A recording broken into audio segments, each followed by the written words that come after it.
Patrick Kane winner. All 3 Red Wings went to Taves behind the goal.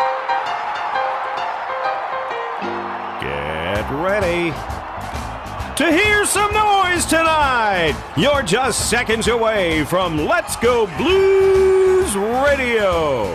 No doubt about it, eh? You're listening to Kurt, Bill, and Jeff on Let's Go Blues Radio, the original St. Louis Blues hockey fan podcast. Take it away, boys. Come on, St. Louis hockey fans, stand up and cheer. The Blues are back strong. This is our year. It's the Blues' turn now. I'll write it and we'll do it live. Yeah, it's the Blues' turn now. With that Al McKinnon slap shot, you know we can't lose. We are St. Louis, the home of the Blues. Come on, St. Louis. Come on, St. Louis. Come on, St. Louis. Let's do that hockey.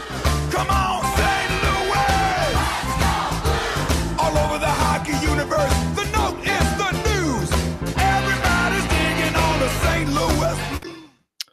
Welcome to Season 7, Episode 36 of Let's Go Blues Radio. It is Wednesday, February 20th, 2019.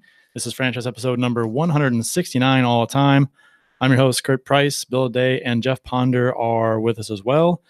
To interact with us or the show on social media, follow us on Twitter at LGB Radio.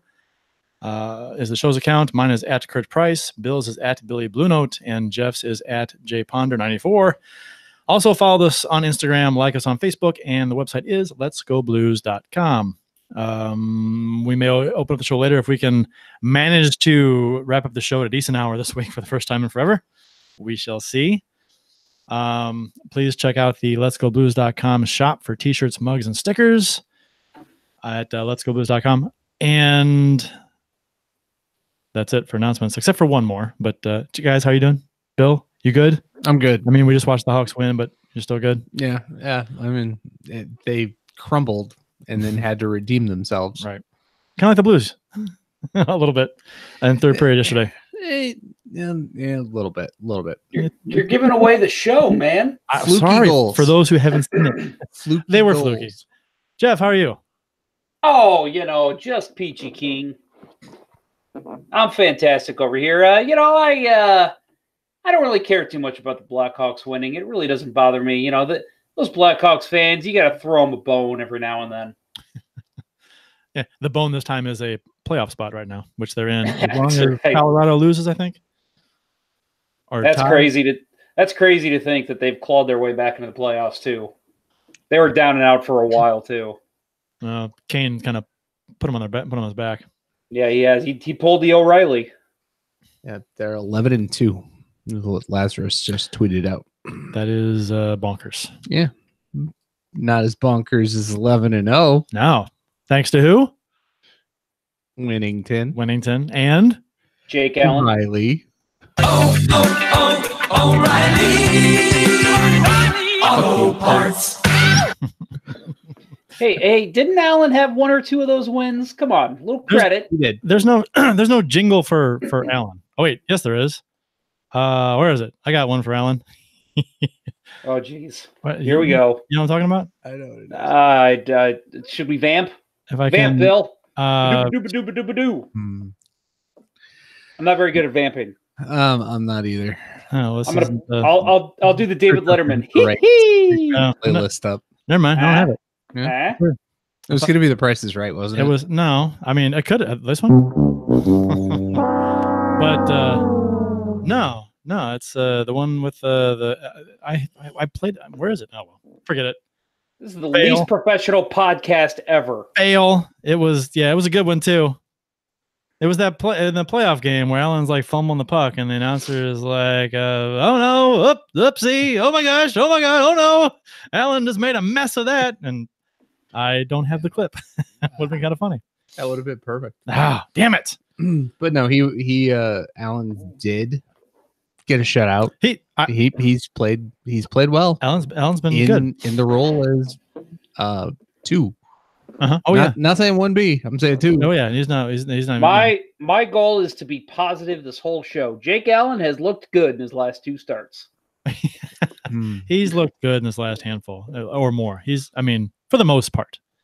Yeah. It's because he's not. It's because he's not getting overworked. Yeah. Much better than the start of the season. Part of it. Oh my God, much better. You put Jake out there, every 3rd game even. I think he's fine. When he's out there every day, that's when you start having problems. I mean, he's no Binnington, but who is? Who is? Nobody. Not except really. Binnington. Right. Yeah. Jeff, we didn't just. Do you want to do your special announcement now, or you want to? Well, yeah, but if we do it now, that means everyone's just gonna stop listening after this, right? I mean, it's up to you. This was your thing, so you can do it whenever you like. Yeah, let's do it now. That works. Right. So for a reminder for those of you that watched the show last week and follow us on Facebook and Twitter, we are giving away a Bernie Federko signed book by actually Bernie and Jeremy Rutherford, who had a big part in making this book, My Blues Note. So very good book. I've read a little bit of it so far. So good. I haven't been able to get through the whole thing yet because I'm just up to the letter R right now. So you're in the phone book first. That's right. Yeah, we got a giveaway. The giveaway was you like the post. You find the post that I made on Facebook about this giveaway. You share it, and then you like our page, Let's Go Blues, on Facebook, which I still recommend you do, even if you haven't done it yet and we don't have the giveaway going, because we will be more active on there from here on out, at least through the rest of the season. So our giveaway winner, actually I got Max Weinberg in the studio here. Max, can you give me a drum roll, please? Our winner is, well, that was quick, Max. Bob Rakowski. Bob Rakowski is our big winner. Bob's a longtime listener of the show. He from Monsters Inc. fame. Yeah, that's right. That's right. Bob Rakowski. Bob did he's been a part of our show before by tweeting in during the show. So Bob, congratulations. Make sure you message me either on Twitter or on Facebook, and I will get your address from you. But yeah, congratulations. You are the proud owner of a Bernie Federko My Blues Note signed book. So big congrats there. Big round of applause for Bob Rakowski. The sound of one hand clapping? What's that? I can make a little bit of noise. I got it. See? That's an all too familiar sound.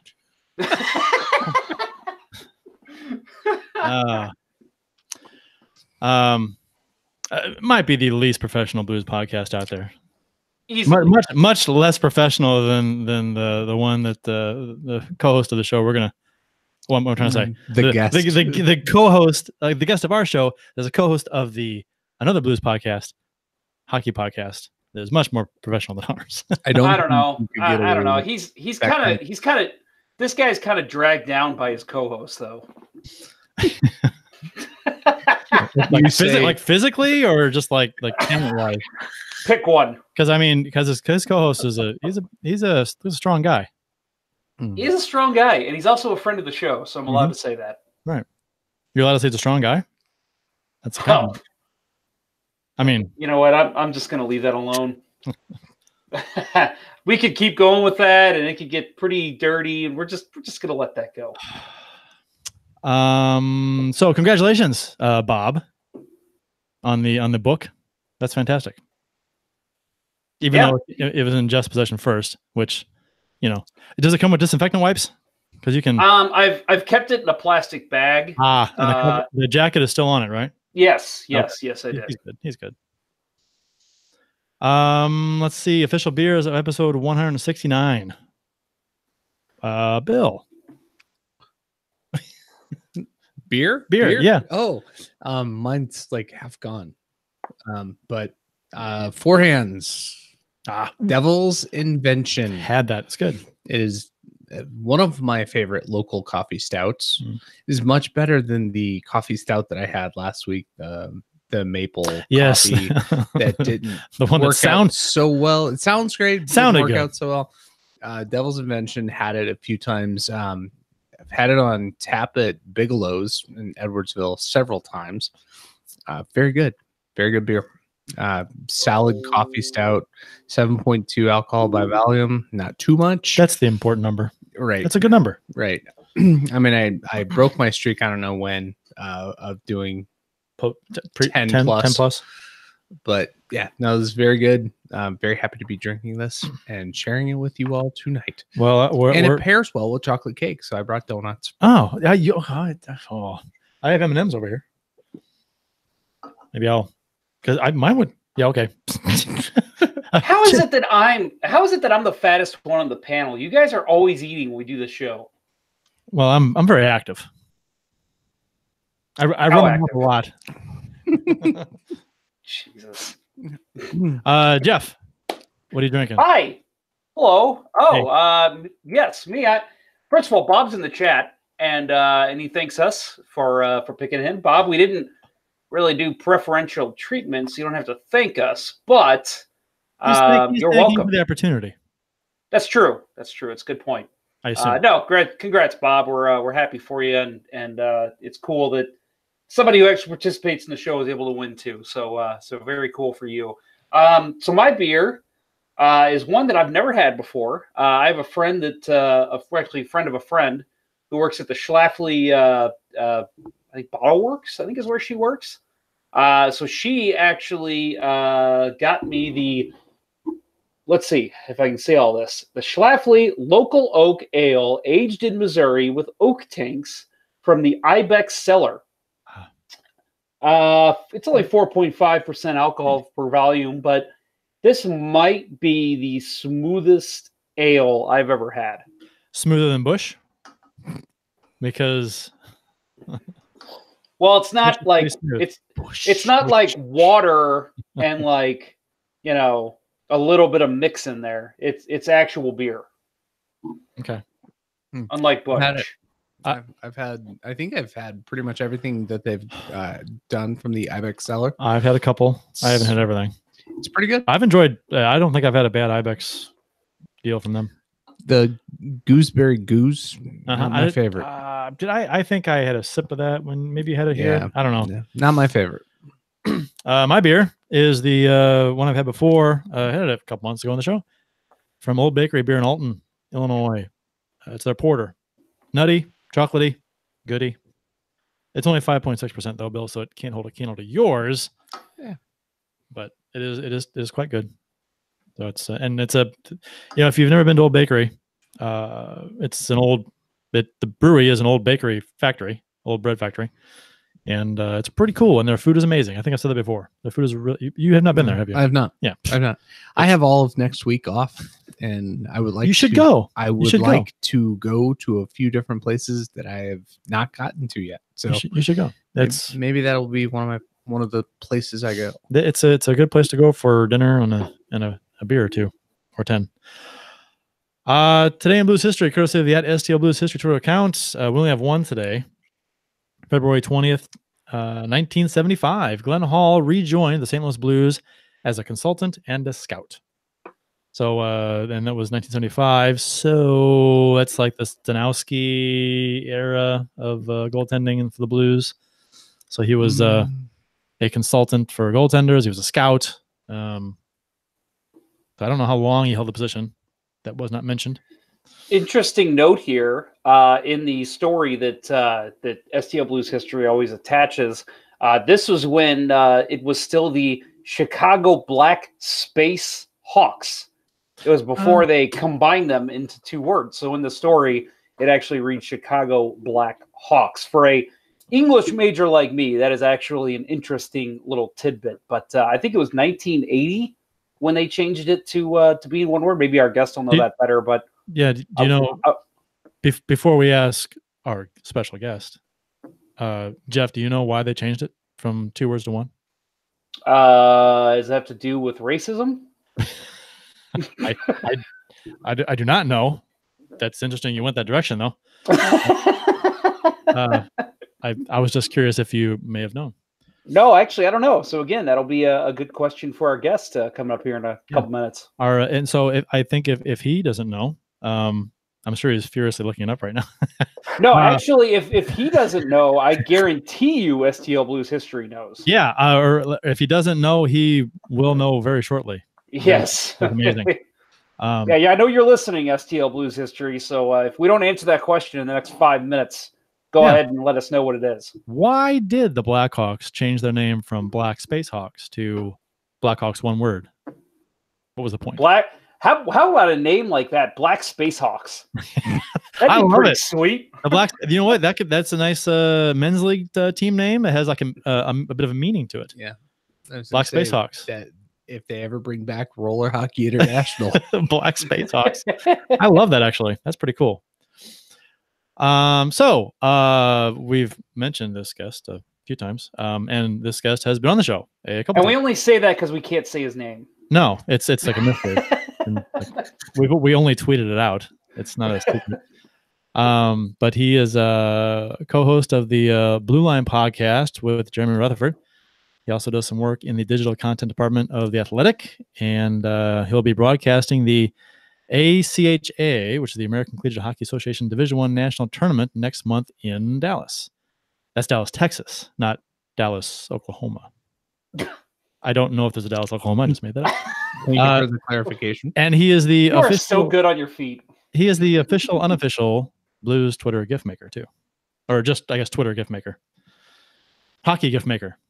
Yeah, my regular face does a lot of it, but man, the one she doesn't hit, I know he's all over. It's if you're not following him, you need to. Yeah, it is Cristiano Simonetta. Welcome to the show, sir. How are you? Good, thank you guys. And you nailed the pronunciation this time and the spelling on Twitter. So you guys are 2 for 2. The third time I'm on the show, and I think we've nailed it. So glad to be back, guys, and hope you've been doing well. I can't speak for them, but I've been doing fantastic. I've been doing fantastic for about 11 games now. That's true. It was a nice little segue with the STL Blues history with the Glenn Hall, Mr. Goalie, Hawks, Blues kind of thing, and Simonetta here. He's covered the Blues and the Hawks, and so he's kind of like the go-between here for Blues and Hawks fans, right? You know, I'd like to think so, being from the Chicago suburbs, growing up a St. Louis Blues fan with a family of Hawks fans. It's a little unique, but some bragging rights right now, obviously after the 2016 Western Conference quarterfinals, and now where the Blues are, surprisingly ahead of the Blackhawks. But the Blackhawks, we'll talk about in a little bit, they're making a little bit of a run of their own too. Yeah, that's you just came from watching that game, and we've watched the end of it too, and that was Hawks win again. So before we get into professional hockey, the ACHA tournament you're broadcasting in Dallas in March. This is Division I. How many teams are going to be in this tournament, and any notable team? I know Illinois is in it, correct? Yes, Illinois will be in it. They were in the national championship last year. I had the great opportunity to broadcast their entire run in the playoffs in the national tournament last year. They were destroyed by Adrian in the national championship, but it was still so cool to broadcast as a senior in college at the time. A lot of my friends on that team, the entire team, we grew very close over the 4 years that I was there. They'll be back, a couple of them that are still there. We had 8 seniors graduate from Illinois. Adrian's a powerhouse. Lindenwood with former Blue Rick Zombo, who coaches that team. They've been unstoppable. It's going to be a lot of fun, and to go to Dallas and for this opportunity again. I'm a broadcaster first. Obviously, people will see my Twitter and think otherwise, but it's always a great opportunity and a blessing for me to do those games.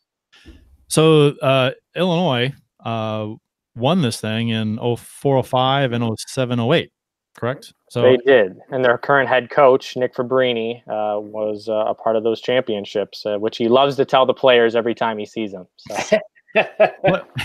What is Illinois' chances this year in the tournament? How do they look?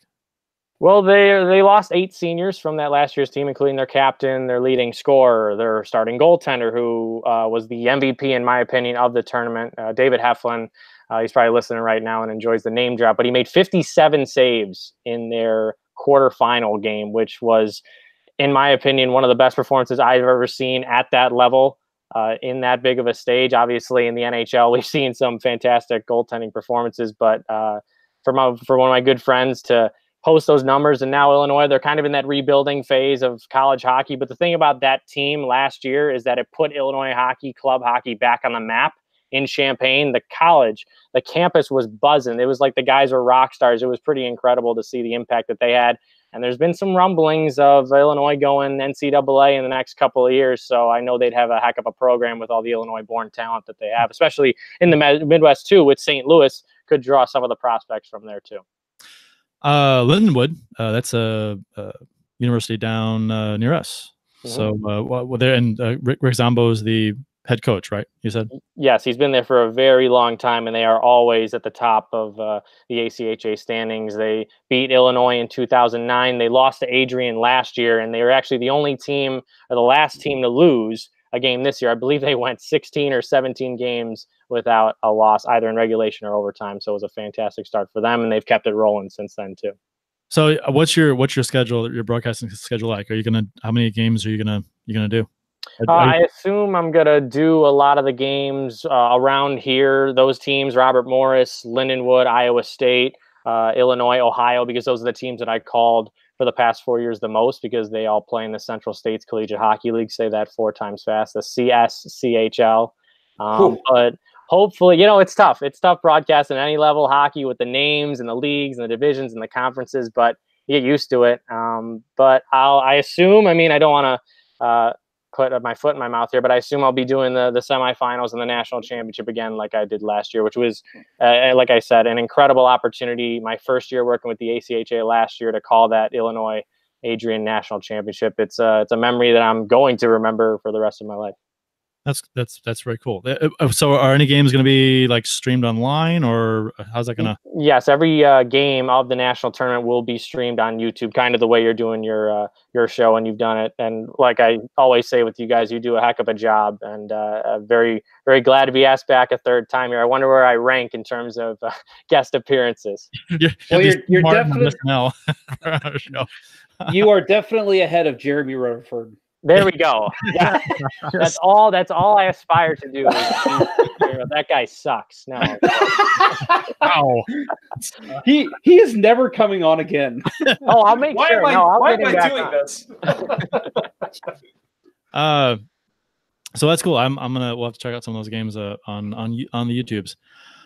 And that's late March, right? Is that March? Yes, the 20th to the 25th, I believe, or 21st to the 25th. I'll be in Dallas that whole week, though.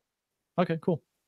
Dallas is a nice city. I lived there for a while. It's if you want to hit any good barbecue joints down there, I know a couple. I'll be sliding in your DMs, Jeff. Don't worry. Okay, sounds good. So 11 wins in a row for the Blues. As Jeff Ponder would say, they've done a complete 360. So many have speculated as to what's the difference between this team now compared to the start of the season. We would like your thoughts on what the catalyst may have been, in your opinion, for the turnaround. Was it the players finally buying into Berube's system? Was it Bertuzzo's Sanford fight in practice? Was it Jordan Binnington's presence in the net? Was it Berube listening to our show and taking notes? What, in your opinion, from watching the games as intently as I know you do, that is going on with St. Louis? I think it's actually maybe not the reason why in terms of Berube listening to the show. I don't know. We maybe have to get him on the show as well. But definitely all those reasons that you hit on, no pun intended, with Sanford and Bortuzzo, I think that lit a fire under, I think, the team itself, the fact that they were a laughingstock, really, even though we had that scrap with Backus and Tarasenko that didn't escalate to the point where it was back, I believe, in 2014-15. But then the coaching change. If they're going 7-9-3 with Mike Yo, you bring in a guy like Chief Craig Berube, who is as hard-nosed as they come, as straightforward as they come, will not sugarcoat it to the players. But as far as catalysts, aside from Berube, who's definitely ushered himself into the Jack Adams race, what can you say about Jordan Binnington? 13-1-1. The last 9 games, 9-0-0, I tweeted today. Goals against average of 1.33 and a save percentage of .947 with 3 shutouts. But then you have to turn your attention to that top line. As soon as Berube reunited, well, not really reunited, crafted that line of Tarasenko, Shen, and O'Reilly. Let me run down some stat lines really quick. O'Reilly, 21 points in his last 18 games. Shen 15 points in his last 14, Tarasenko 29 in his last 21. That line has been dominant every single time they hit the ice. You saw it in Toronto, even though Tarasenko didn't get a goal at 5-on-5 last night, he was still a huge factor along with Shen and O'Reilly. But overall, this team's just playing for each other. Me and Jeremy were talking on our podcast so much in the early goings of the season, how much of a failure this season was. And the fact that a team with a cap hit of over 80 million could be 29th in the NHL, was last in the NHL on January 3rd. To see the turnaround, to see the guys buying in, the locker room situation, apparently that's been hashed out. Winning solves everything, as they say. And the Blues have certainly been doing a lot of that with 11 in a row. So you've mentioned the turnaround, especially of that top line there. And Tarasenko is a player to me that looked kind of, I mean, maybe a bad analogy here, but kind of dead in the street there in November and December. What have you noticed in his game? What's been the major turnaround for him personally? I think a lot of it stems from not only him recovering from that offseason shoulder surgery, even though we were all told that Tarasenko's healthy. There's nothing wrong with him. It was kind of like a Todd Gurley situation with the Los Angeles Rams in the Super Bowl. You're like, oh, is Todd Gurley healthy? Is he fully at 100%? Tarasenko did not look 100%. His shot looked so slow compared to his previous seasons that he put up 30-plus goals. But I also attribute it to Alexander Ovechkin in the Stanley Cup. When he's watching a fellow countryman, not necessarily his friend, I'm not going to act like Ovechkin and Tarasenko are friends. I'm not sure of that relationship. It's not like his and Panarin's. But to watch Alex Ovechkin take over the games in the Stanley Cup playoffs, lead the Capitals to their first Stanley Cup in franchise history. I think Tarasenko wants to be that guy. He's always wanted to be that guy. He's wanted an A. He's wanted a C on his sweater, and he may not get that C on his sweater, but it doesn't matter if you're wearing an A, a C, or whatever. The way that Tarasenko's passion, it's infused throughout his entire game. I think this is the best defensively we've ever seen Vladimir Tarasenko play. He's not taking shifts off like he did in his first couple of seasons in the league. He has bought in as much as anybody. Well, I shouldn't say anybody with Ryan O'Reilly having the season that he has, but with Tarasenko lately, he's a man on a mission. And when he's going, you may call him a streaky player due to the lulls that he's had in his career, but once he's on, and he can make a difference night in and night out. So right now, Blues are in third place in the Central, 6 points up on Dallas. This is all prior to tonight's games. I didn't check the scores and all that stuff. There's 6 points behind second place Nashville with 3 games in hand. So barring a collapse, a first round matchup with Nashville looks plausible right now. So do you think the Blues, with the games in hand, do you think they can catch Nashville, game home ice in the first round, which I think that's probably a pretty big deal considering how much of a home ice advantage Bridgestone Arena is for Nashville. So your thoughts on where the Blues might finish as far as in the Central goes? That's the funny thing about this team, Kurt, is that we don't know where this team's going to be tomorrow. Will they beat Dallas? Will they have this incredible streak? How long will it last? Will they have peaked too early? That's a lot of the criticism that you've heard from either fans or analysts. This is not sustainable, this type of win streak, this type of play. But the Blues have been playing this way in terms of their 5-on-5 chances and their ability to hem guys in, puck possession. They've done this for, I think, 1 or 2 months now. The results just haven't been there. Maybe some of the bounces haven't gone their way.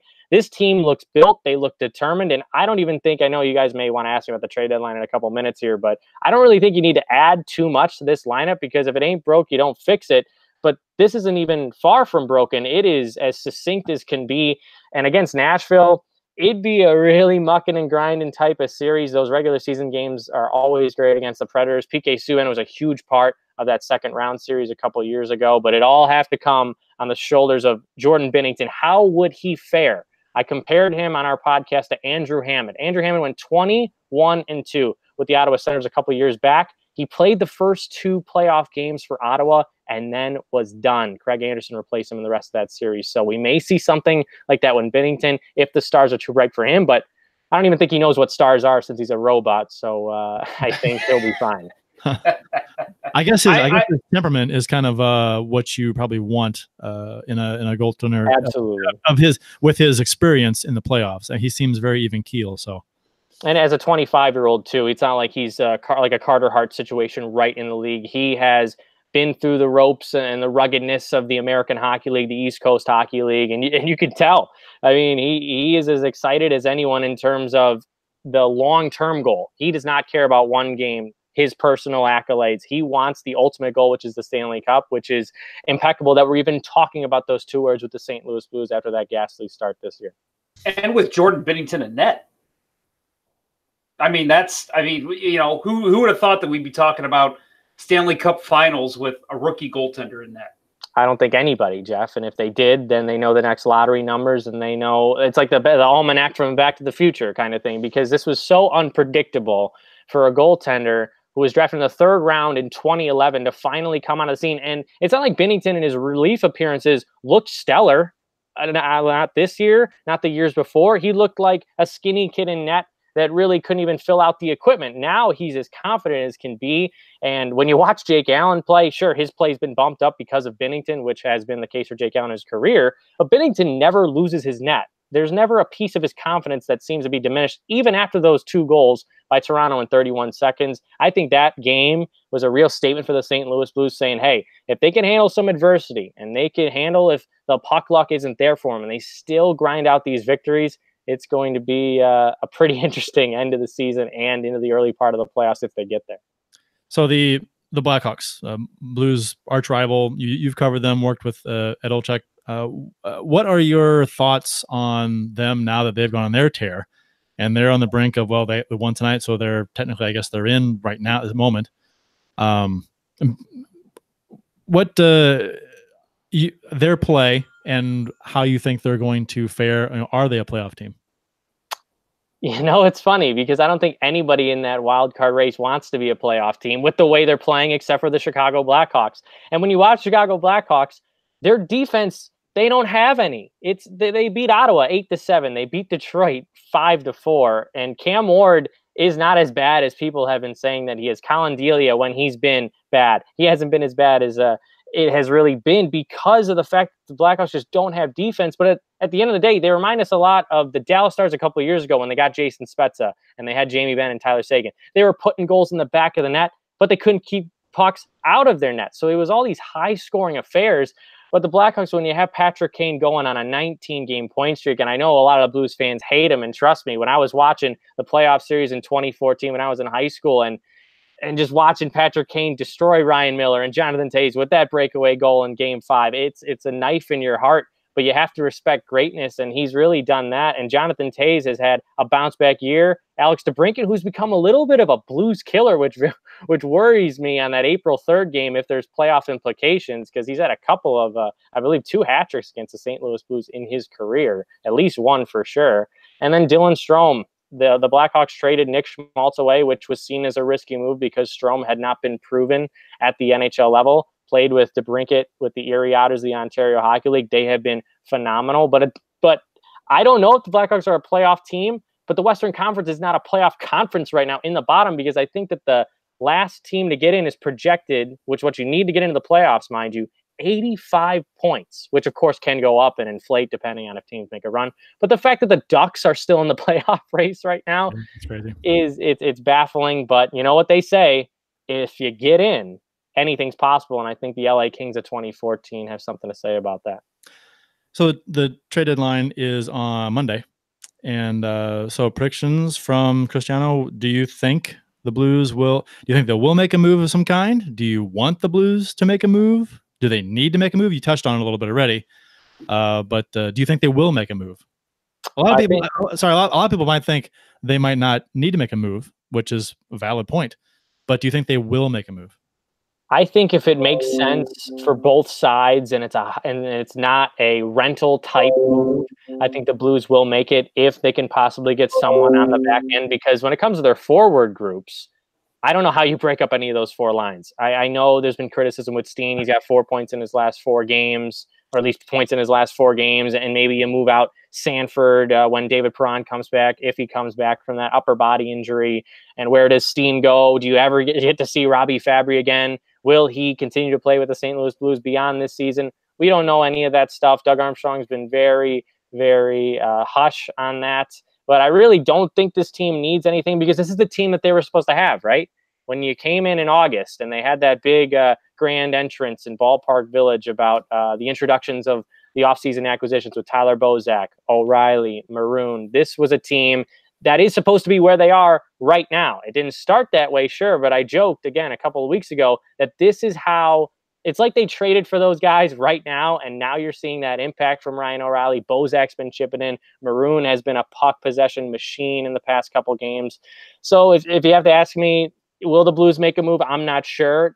Anything's possible, especially with some trades that Peter Chiarelli's made in the past couple of years. But Doug Armstrong is not Peter Chiarelli. He is very composed. He's very technical. And look, a lot of people were calling for the leadership core of the Blues to be traded. Doug Armstrong stuck to his guns, was patient, and look where they are now. And plus, they'll be getting Prawn back. You'd hope. Which soon. is like a trade, right? Which is like making a trade, right? It's so funny how St. Louis people make that joke constantly.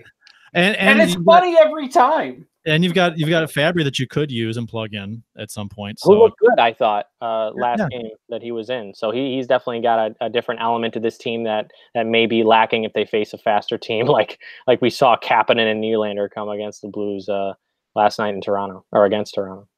Yeah, I think this team is quite deep. There was an article that was written a couple weeks ago or something that said that the Blues weren't very deep and needed to sell. And I kind of tilted my head a little bit. I'm like, this is a pretty deep team. I mean, you give them a Pasha. Yeah, I mean the team definitely has more depth than we're not considering bringing Dmitry Yaskinen off waivers. No, we gotta hope not. Well, actually, I think he actually might be traded for Carl Hagelin tomorrow. I think that's been the rumbling. Has it? Because Devontae Smith-Pelly actually was put on waivers. It was a mix-up there. Right. There's an interesting circle in Capitals writers. They all thought, oh, Yaskin's getting put on waivers because he's not practicing. Well, he still be headed out. But yeah, I don't. With all respect to Dmitry Yaskin, he's a very nice guy, but I don't think he even belongs on this roster with the depth that they have down low. Remember when they used to have like Marcel Gotch and like Derek Roy, and we called that team deep? It's ridiculous to see the amount of talent that they have right now when you look back at the playoff teams of 2014 and 2015. That's what's funny is that I look back at that 2014 roster and I tell people that now we believed that was a Stanley Cup caliber team. You look at that roster now and you say, really? We thought that was a Stanley Cup team? Ken Hitchcock can mask a lot of problems for so long, but as the Oilers can find out, if there's just not talent there, if there's not effort there, you're going to find yourself on the wrong end. Mm-hmm. So you've been doing a podcast with Mr. Rutherford, the Blue Line. Who sucks? No, I'm kidding. And anyway, that's which is it's. I mean, if you haven't listened to it, it's quite good. So how's that going for you guys? Do you enjoy the podcasting world? I think so, and it's just as much as I joke about it, Jeremy Rutherford has been just a guy who I've looked up in the journalism industry for years, and you guys know this as well as I, that he has just some great coverage in his move from the Post-Dispatch to the Athletic, offering me this chance to work with him side by side doing this show. It's been fantastic, and he's just such a great hockey mind, and I think that he comes at it from the perspective of not necessarily a beat writer, because of course he grew up in St. Louis. He's got every single type of information because he knows everybody in your area, and then it's me who's kind of the more fan perspective who becomes a little emotional on the podcast if the team's doing not so great, and if they are right now. It's a pretty fun dynamic, and I'm glad you're a fan of it, Kurt. Yeah. I've known Jeremy for years, and we, not to pump his tires more, but he's a guy I respected when I was in the press box. Guy that always kind of made you feel welcomed at all times, and always kind of makes you feel like like he's one of those guys that you talk to him and you kind of feel like an instant connection, like he's a friend of yours, like longtime friend. It's a weird dichotomy with him. And I think it comes across very well on your guys' podcast. So yeah, I mean, I just want to point out, we make jokes about Jeremy, but Jeremy is one of the nicest guys I've ever met in my life. I know STL Blues history says the same thing. And, I'm sure it's quite the honor for you to work with him. Thanks, Jeff. I appreciate that. But yeah, and it's weird because when you're growing up, and I've always wanted to be in this industry, I wanted to be a play-by-play broadcaster since I was 2 years old, and to meet some of the people in that industry, I won't name drop too hard. And they say never meet your heroes, but everybody that I've interacted with, it's so crazy. But they're as nice as can be and as welcoming and helping as they can be for me in my young broadcasting career. It's just. You want to pinch yourself sometimes because you just don't think it's real, and Jeremy personifies that too. Where can everyone find you online on Twitter and the show, your podcast? Where can they find you? Yeah, so on Twitter it's at CMS_74, and that of course is a great homage to TJ Oshie when I was 14 years old. He was my favorite player with those frosted tips coming into the league in 2005. That goal against Vancouver on Luongo, I believe, in 2009, one of the best goals of the year, that regular season. And then the show can be found on The Athletic, but you could also find it on iTunes by searching The Athletic St. Louis, and then on SoundCloud by doing the same thing. I believe we're going to put out our next episode next week after the trade deadline, so we don't really want to have a show right before the trade deadline. I know Steve Dangle has that problem sometimes. We records a podcast and then a big trade happens right after. So we don't want it to be too outdated. But like I said, I don't expect the Blues to make any moves. But yeah, that's where you can find me on there. A lot of people, like you alluded to, Kurt, I'm kind of the GIF guy on Twitter. So hey, if you see a play, you need a GIF, DM me, tweet to me. I'm usually really good on those things. And I appreciate the support on there from people who like that type of work. Yeah, Cristiano, we've kind of followed your career a little bit here with you coming on the show. I mean, this is your third time, so a couple of years now, and just all the congrats for everything that you've accomplished so far and for everything that you will. Just keep up the good work. Thanks a lot, Jeff, and to you guys as well. You guys do a hell of a job on this show, and I'd love to come back anytime you guys want. Hopefully, maybe next time it's in the playoffs. Who knows? Well, we're looking to replace one of our hosts, so you're welcome to join. And we can. And we really, I mean, you're on a every 2-year schedule with our show. So, I mean, in the playoffs in maybe 2 years, we can go back. No. We'll that'd be cool. Yeah, we'll try and we'll talk about maybe having you on in the playoffs. That'd be kind of cool. Absolutely, guys. Hey, thanks again for having me on. And go Blues. We'll see what happens tomorrow if they can make it 12 straight. I believe, what was it? I don't know what's the record. Maybe 17 games for a team in the NHL is the record. So they're right around there. It'd be pretty incredible if they pull it off. Yeah. Tell you what, if they hit 18, we'll have you back on. All right. Hey, sounds good. Lock me in right there. You guys are better than Jeremy. No, I'm just kidding. He said, and the parting shot. All right. Thanks a lot, guys. Have a good rest of your night. Right, thank you, sir. See ya. Thanks, buddy. Cristiano Simonetta. Always fun to talk to him. Good dude. Good guy. Not so much JR though. Yeah. Oh my god! It takes a lot. I think this is clearly the most shit that's ever been talked on Jeremy Rutherford. Let me. I want to say that I did not talk shit about him whatsoever. That's on you guys. So couple comments here in the YouTube chat. Bob Rakowski says Seattle Spacehawks. Yeah. That's pretty sweet. I like it. That'd be a great team name. It really would. That is a sweet team name. Instant rivalry with the Hawks. I mean, that's where it is. Right. Yeah. And then Aaron Knox says Maxim Lapierre was a legend. And Jesse Hill says 17, which I think he's just kind of echoing that is the record. Yeah. Cool.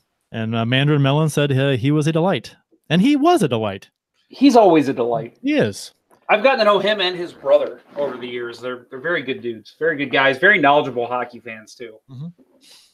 And he's got a voice for radio. And I've got a face for radio. He's got a face for TV. Yeah, he does. He's easy on the eyes. Yeah, I'm saying. There's a lot of good sound bites from this episode. Yeah, we should record it. Oops, I wasn't recording. We gotta start over. Somebody get Cristiano. Some say that if you put that on a podcast, people would listen to it. What? No. I saw a thing on Twitter the other night that did you know that a group of 3 or more white men together is called a podcast? That's good. And really, honestly, it's 3 or more Blues fans together as a podcast because there's like 47 of them right now. But only one that matters. No, you're right. Oh, 2. We'll say 2. We'll extend it out to Cristiano and Jared's I was podcast. just going to say a Blue Line podcast. Right. We're not going to specify. All right. Yeah. Well, then you got a 50-50 shot, right? So, yeah, 11 wins in a row. If you look in the Blues' wake, you'll see a mangled and dismembered corpses of Anaheim, Columbus, Florida, Tampa Bay, Nashville again, New Jersey, Arizona, Colorado, Minnesota, and Toronto. En route to hitting 11 wins in a row for the first time in franchise history, setting a record last night. I let my kids stay up and watch the end of the game with me. They delayed and they wanted to watch it, so I said, "Okay, you might watch history, so let's do it." And and so I literally, well, not literally because that would be weird. I figuratively blew the roof off the house after the Blues scored in overtime. So yeah, that was, and they got a kick out of that. I'm just imagining you with like the old Looney Tunes Acme box standing outside. All right, kids, here we go. Boom. Yeah, well, if I'm the Coyote, it's not going to work until I walk around and then actually, jump on top of the pile of explosives and then it explodes. That's how it works. When the Roadrunner actually pushes the handle down while I'm standing on it. That's of course. And then you're going to chase the Roadrunner and he's going to run into a tunnel, but then you're going to try to run into the tunnel, but it's actually just going to be a painting. A painted tunnel on a big boulder, right? Meep. That's meep. That's my childhood. Meep.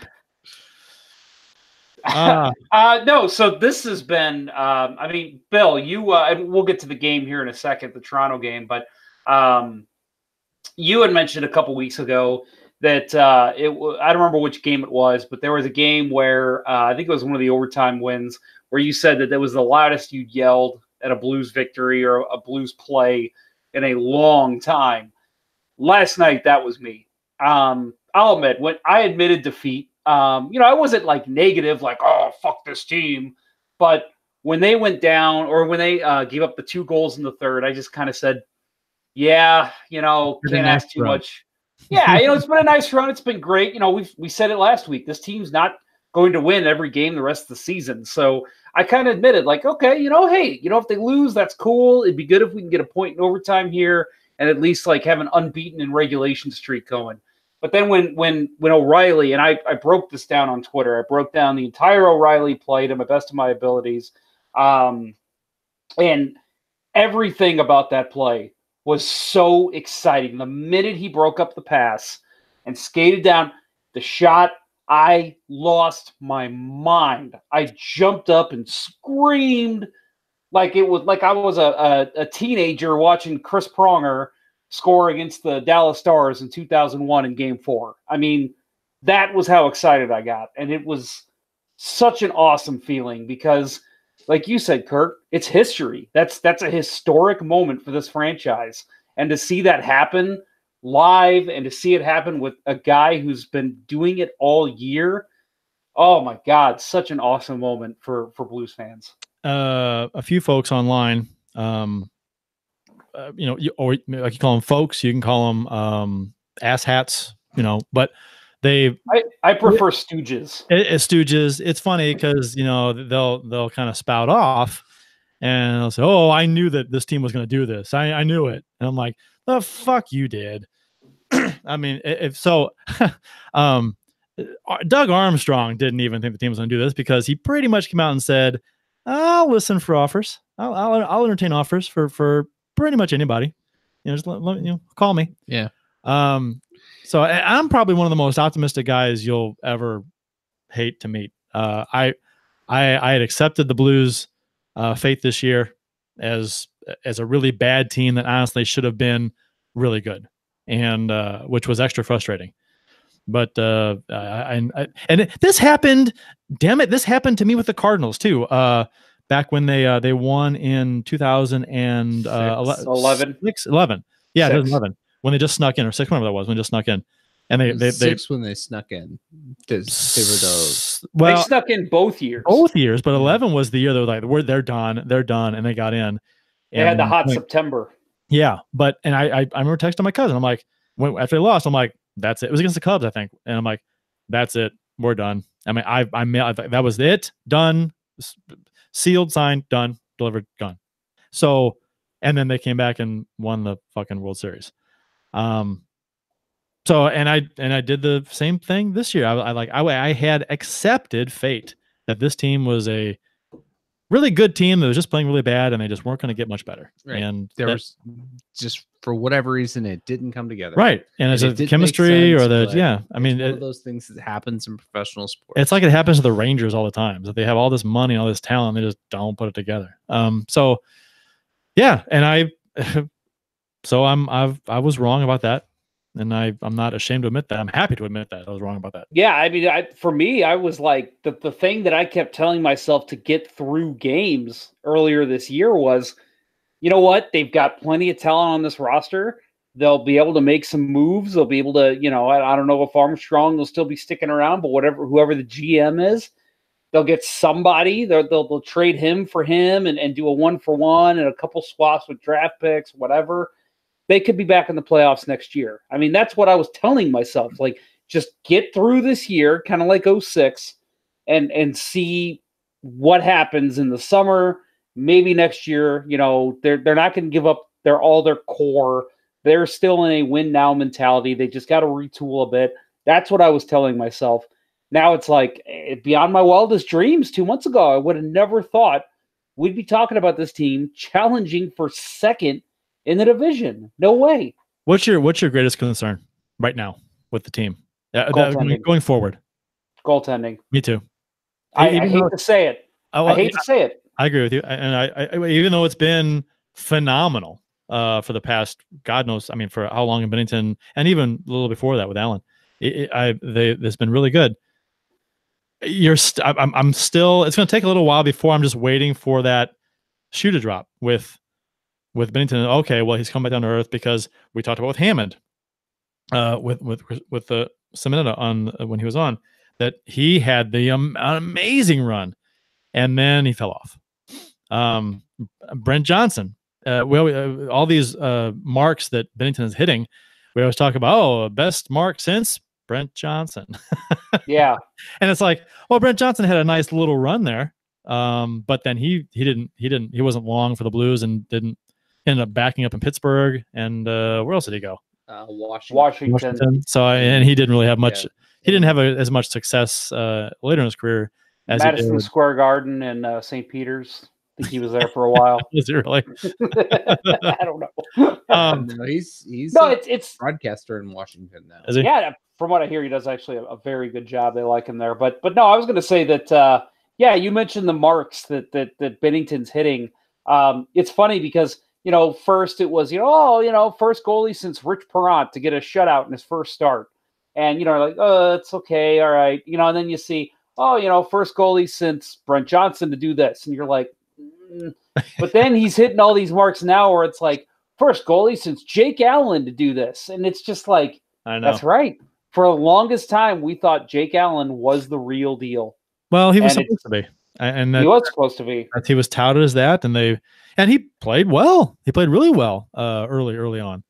And then spurts of it, after that. You want to talk about a goalie that maybe you didn't expect to see this from and have the longevity. And I'm not saying this kind of play. I think we all agree there's no way Binnington keeps this up. But you think about a goalie that wasn't expected to do this in a Blues uniform, but then did it, Brian Elliott. I mean, right. You could easily say that Binnington is pulling all this stuff off, and yeah, he's the next Andrew Hammond. What if he's the next Brian Elliott? Elliott looked great in a Blues jersey his whole time here.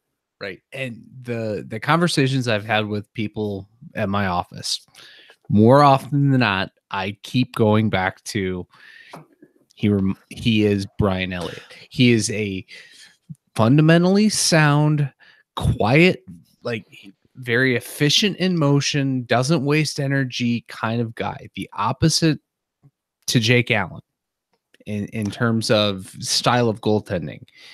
plays the angles right, plays well in a system. And I think that his success is part because of him, but he hit at the right time. The team was turning it around at the right time. He gave them confidence to do it. Sure. But yeah, Brian Elliott is always the guy that I say he's that guy. I actually tweeted that out. I don't know, was it like a week ago or something? I that he's Brian Elliott 2.0. I didn't call him that. I said I suggested. I said, is Binnington Brian Elliott 2.0? I mean, we don't know, because Elliott came in here and not a lot was expected of him after his time in Colorado, where he wasn't, near as good. He had a nice start to Colorado. I think he played and got a bunch of starts, but then kind of fell off. So, I mean, who knows how long it's going to last? Nobody knows. It could end tomorrow. It could end tomorrow in Dallas, or it could go on for a number of years. So, we'll have to wait and see. Bob Rakowski in the YouTube chat says, honestly, they're playing now the way I thought they'd play before game 1, but didn't think it was possible in December. I think that's the way a lot of people would say they were, because all the hype behind this team before the season started, there was a lot of people thought we were going to do good things. And I think we all had them pegged for third in the division behind Winnipeg and Nashville still. I think every one of us had they were. Yeah. I think I had Winnipeg, then Nashville, and then that's what I had. But to be honest, I mean, they could catch Nashville. I mean, they're right there with them. So, right. Yeah, Nashville's not playing their best hockey of the year right now. They're not. We got games in hand. So, right. And not to suggest that because of the games in hand differential, but Winnipeg took a beating tonight by Colorado. Oh, they were losing 2-0. It was 4-0 beginning of the third. The last I checked on to Colorado, huh? Yeah. Granted, it was in Colorado, and it didn't look like Hellebuck was having his best game. Yeah, Hellebuck's pissing me off. My fantasy goalie, he was my keeper. Asshole. He's not having a very good year. Ass hat. Sorry, ass hat. Ass hat.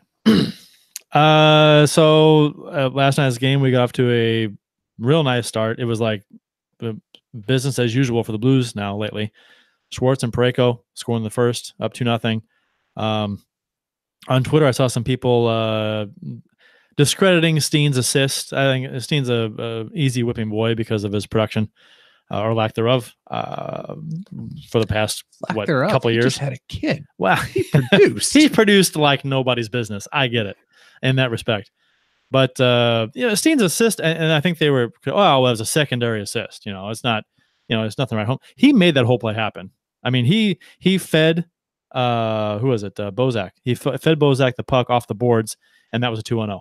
So without that pass, that goal doesn't happen. So I even commented when that happened to my wife. I go, that was one hell of a pass from Steen. Sure. That's a beauty pass. And you mentioned, and I hate that when people use that as an argument. Oh, well, yeah, it's a secondary assist. You know who had a lot of secondary assists because of beautiful stretch passes? Chris fucking Pronger. That's true. You're going to tell me that Chris Pronger, he only had secondary assists. Yeah, he's the one that got it out of the fucking zone and gave every single chance to the offense to score.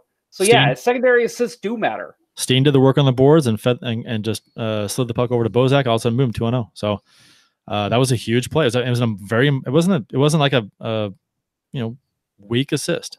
Right. Situationally aware. That Muzzin had bit it, and I think there was an opportunity. And I think Steen has very good situational awareness. It's his execution of finishing is not as taking a hit. Yeah. So I think he's a very smart player. Right. Very smart player. And I think too much so. Like he and Petro, I think, suffer from the same thing. They overthink it sometimes. But that play, setting up that 2-0 in front. Yeah. I mean, it was a simple little play, but it was a good play. I mean, you can't discredit that play. And on the power play, Parayko's wrist shot from the point went post, back crossbar, and out. And before anybody knew it. Yeah, nobody knew it. I did. I mean, it's hard. It's almost impossible to tell at full speed, just so quick. Toronto had to call down to have them stop play to tell them this was a good goal. I love that too when it's in your favor, where all of a sudden the horn blows during play for no reason. Yeah. It's not a whistle; it's the horn. No, and that was someone scored a goal. Toronto calling to tell Toronto that they just gave up a goal. Yeah, that was something I actually loved hearing on the broadcast. Was I think a lot of times you hear that horn go and you kind of say, oh shit, what play was it? Maybe the other team came close. Maybe, it was a back and forth situation. But with the Blues having all that pressure on the power play, you hear the horn go and the entire arena erupted in applause. They knew right away. Oh yeah, okay. Well, Parayko must have just scored. That was a good moment. Yeah, and it was weird because when I watched it at full speed, I assumed it was posting up because it was so quick. And then I was like, they're going to call that a goal? Really? It didn't look like a goal. But no, it was a goal. You watch the replay and it's clear as yeah. I mean, that was a beauty shot. Yeah. And the angle which the puck came out, I should have known, that it was a goal. Well, and then it's funny too because they even use that behind the net. If you're watching on NHL NBC, they use the angle behind the net. So that's the angle where if you're watching live, you should be able to say, okay, yeah, that one in the net. No, nobody could tell. You're telling me. I don't think one person could tell that one in the net. So fast. It was just, in and out. And it was a snapshot. It wasn't even a slapper. No, it's Parayko. Unbelievable. And then in the third period, Toronto comes back and no scoring in the second, which Toronto started to play much better in the second period. But then the Blues held them off the board. Okay, good. 2-goal lead going in the third period. We're at home. Toronto made some adjustments and they came back in the second and played much better. In the third period, thinking, okay, well, the Blues will make some adjustments. And then we talked about a couple of fluky-ish goals went in on the Blues. One wasn't. I guess it was fluky, but the whole point of the first one, Hyman's goal, was the whole reason that play even happened was because of Pietrangelo's just that mishandling the puck, coughing the puck up for no reason. It just he just lost it, and it overhandled it in the middle of the slot and pushed the puck back where high slot. Two guys are below any Blues defender. That was frustrating. Yeah, I was just saying, and that what ticked me off about that goal. Okay, mistakes are going to happen, right? But you really now the shutout streak is broke, so it's like, the shutout streak's broke on a fucking shitty ass turnover that then the puck is then centered and goes off Edmondson's stick. He's trying to cover up for the pass across the top of the crease, and it's off his stick and by Binnington. It's like, god damn it! Not only is it a bad turnover, but then Edmondson tries to get back and puts it in his own net. It's a shitty goal to give up that cost the streak. But especially considering too, and you kind of mentioned it there that in that second period, not only did Jordan Binnington play so well, he's played so well this whole streak, but he really stepped up in the second period. But not only him, the defense looked so good. The Maple Leafs, they're a prolific team. They're going to get great chances, but there was no secondary chances. Defense was clearing the puck to the corners. They were shots out high, weren't getting to the net. Just phenomenal defense through and through. This is a team that hasn't allowed a goal in over 3.5 games. You can see it in their play, and they're playing a team that surprisingly they shut out earlier in the year when they were struggling. So it's like, man, they're gonna do it again. And they looked. You really were confident before that goal went in. They're going to do it again. They're going to get another shutout. And, it's a shame it happened that way. But then again, that's the way it works in hockey. You have a 0-0 game, go to overtime.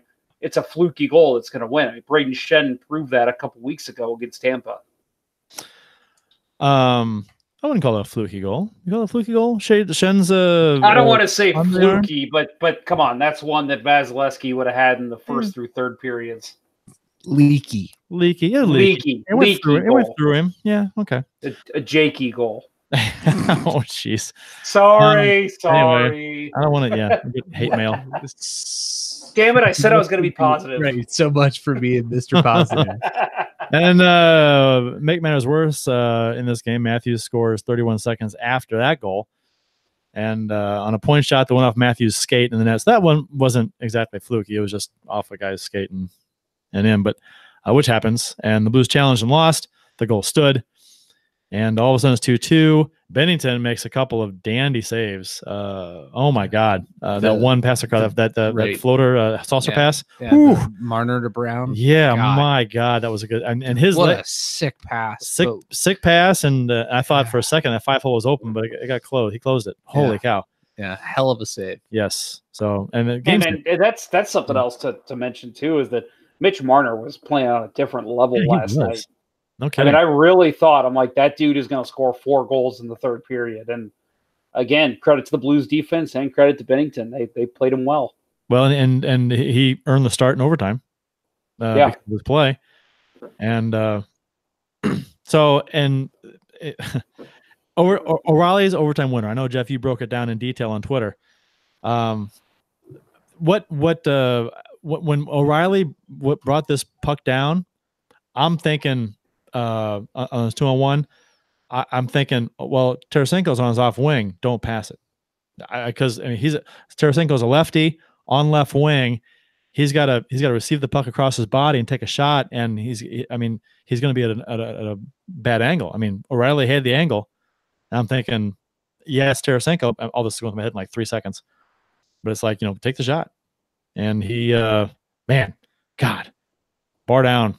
That was a great shot. Beauty shot. I mean, you close that, or you slow that down. You can tell that he's making them think pass.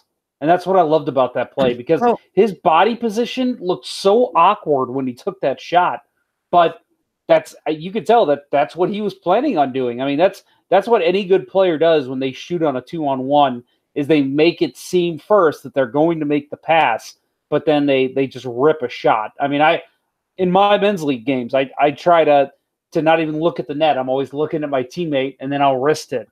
And it's like, oh man, I just made a really good play. But it's like, nah, you probably didn't. Your body position was probably terrible, and you probably showed shot the whole way. Yeah, he's not. Ryan O'Reilly, he was showing pass half the way there, and then he just rips this beautiful shot right over the glove, or right down under the bar. It was beautiful. Yeah, he's not. He didn't lay into that shot. He didn't. He wasn't in shooting position. He was stick handling into the shot. He was stick handling, and then it was all wrist. He didn't kick his leg out when he shot, like you do when you take shots. It was all, he's just like, okay, I'm passing, I'm gonna slip a pass, and boom, no, just take a shot. And it was all wrist and arms. It was his lower body didn't move. I wonder what kind of exercise he does to get that kind of wrist action. I'm gonna guess he must work out. Yep. But yeah, no. But I was saying, like I said before, I'm like, I don't think he. I mean, I'm like, oh, Tarasenko pass. Wait, left wing. I don't like it, and I'm like, oh, what's gonna do? So I'm like, oh, good, he shot, because it was, and then it went in. So obviously. No, and let's focus on what happened before that too with O'Reilly. I mean, that play, Mitch Marner is circling the net. John Tavares is wide open in the slot. And let's face it. I mean, as good as Binnington's been, Tavares in the slot with no one on him, he's going to beat him 9 times out of 10. Do you know what with that shot though, or with that pass? I thought when I looked at the replay, I thought that pass was going to be on Tavares' backhand. I mean, he was all alone, but I thought the angle of that pass was going to be on his backhand. Maybe I was wrong, but I thought, I don't know. Maybe you might have been right, but still, yeah, I know that's still John Tavares in the slot on a rookie goaltender. I mean, that's a good chance that the game's over right there, and then Ryan O'Reilly sweeps in and makes that defensive play. I mean, you can look at that and say, well, yeah, I mean, that's the only play he could have made in his position, but I mean, to get his blade on the puck the way he did, and then not even to like swipe it back at Marner to where Marner has another chance to get the puck in front. He did everything he could to make sure Marner had no chance of getting that puck after he swiped it away, and gave him a lane to skate down the ice and create that 2-on-1 with Tarasenko. I mean, just all around, just a beautiful play from Ryan O'Reilly. Really showed his talent at both ends of the ice. I don't think there's a goalie in the league that stops that shot. No, That's an almost impossible shot to stop. no. Unless he comes out so far and then you're dead in the water, or just All go he's around gotta and do is deke sure, around. Yeah. right.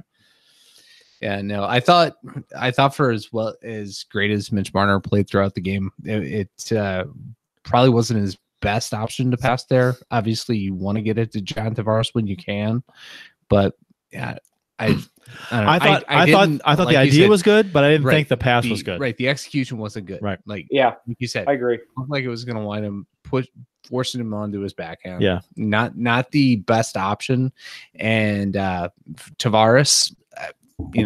He didn't get a good turnaround, like a good quick turnaround to keep up with O'Reilly going the other way. I mean, and that's to me, that's the beauty of the play by O'Reilly. Just the quick turn and go. Mm-hmm. And he pushed the pace, like I said, stick handled into the shot, which is difficult to do, mm-hmm. and picked it. I'm perfect. And you've got far down. You've got like Tarasenko. Yeah, you got Tarasenko as a decoy, basically, which is like the ultimate decoy. Yeah. So I mean, that's Gretzky and Lemieux coming down the wing, right. And it's like, oh, okay, not comparing those two to them, but I'm just saying those two coming down. You're thinking, okay, well, Gretzky has the puck, he's going to pass to Lemieux. Nah, he can also shoot the puck pretty well too. Blues outshot Toronto 41-33. Binnington stopped 31 out of 33. No penalties called on the Blues in this game whatsoever. So that was and that's been kind of their MO, which we'll talk about in a little bit. That the Blues during this streak, they have not taken a lot of penalties. They've stayed out of the box.